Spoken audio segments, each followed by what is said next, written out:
There, ladies and gents. This is probably the final assembly that I will be recording this year. It's been a slightly odd one, but one that we definitely won't forget. And I'd just like to take this moment to say thank you to all of the upper sixth for being a very sort of good and friendly year group, and indeed for all the hard work that they've been putting in to kind of helping sort of fifth form and things like that over this last 6 weeks. So thank you very much to those of you who've been involved with that, and indeed to those of you who are, good luck to those of you who are planning to go and climb Mount Snowdon as part of a sort of charitable sort of fundraising event. So good luck for that. And yes, it has been a strange year, but you will always be part of the Tring community. So do stay in touch and do let us know how you are getting on in the future, and indeed do contact us if you need references and those kind of things for applications in the future at all. Lockdown has been very challenging for a lot of us, and I know the lower sixth found it particularly challenging with their internal exams on as well. So well done to all of you for working your way through that and for completing those. I think it was a really sort of sterling effort and a real sort of testament to your character as a year group, that you did manage to sort of work through that with us, and that you have sort of completed, largely now all of you, those exams. So really well done for that, and hopefully next year we will be back in September, back to sort of more normality, and we will see you then. During the first week of the holidays, all of you lower sixth and upper sixth, and indeed third years, do take some time to get away from your screens. Try to do something that you wouldn't normally do.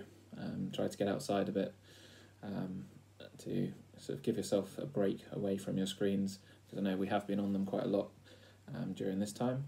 And hopefully those of you who are leaving us this year, we will see you at some point next year when we're allowed a kind of larger gathering. Mr. Anderson has said he would like to do something to mark the end of the year for those of you who are leaving.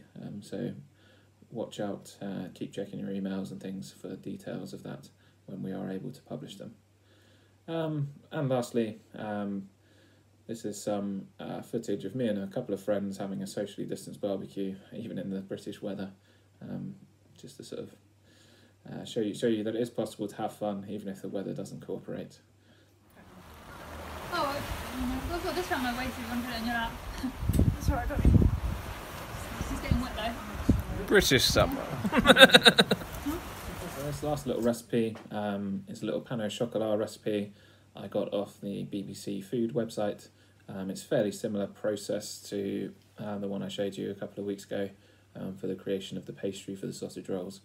You sort of got to fold it and those kind of things. So fairly similar in that respect. So I haven't run through the kind of making of the dough itself, and yeah, I hope you enjoy it. Those of you who are returning next year, I look forward to seeing you in September. Those of you who are leaving us, obviously, as I said, do stay in touch. But best of luck for the future, and I hope you manage to achieve the goals that you want to.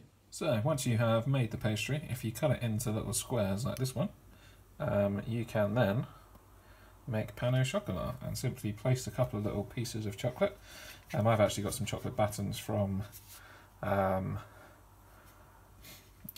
sort of cake shop, but you can sort of just cut up the chocolate into battens, and you basically then just roll to the middle, seal the end,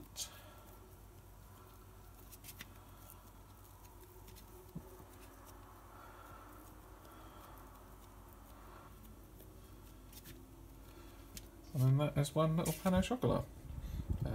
And typically that amount of pastry will probably make about 6 to 8 pain au chocolats, depending on how thin you roll the pastry. I would say you want it sort of 4 or 5 millimeters thick when you are making this.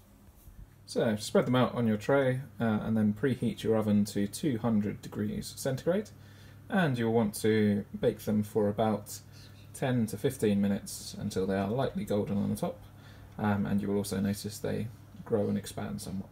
And this is what they should look like after about 20 minutes. Sorry, 10 to 15 minutes.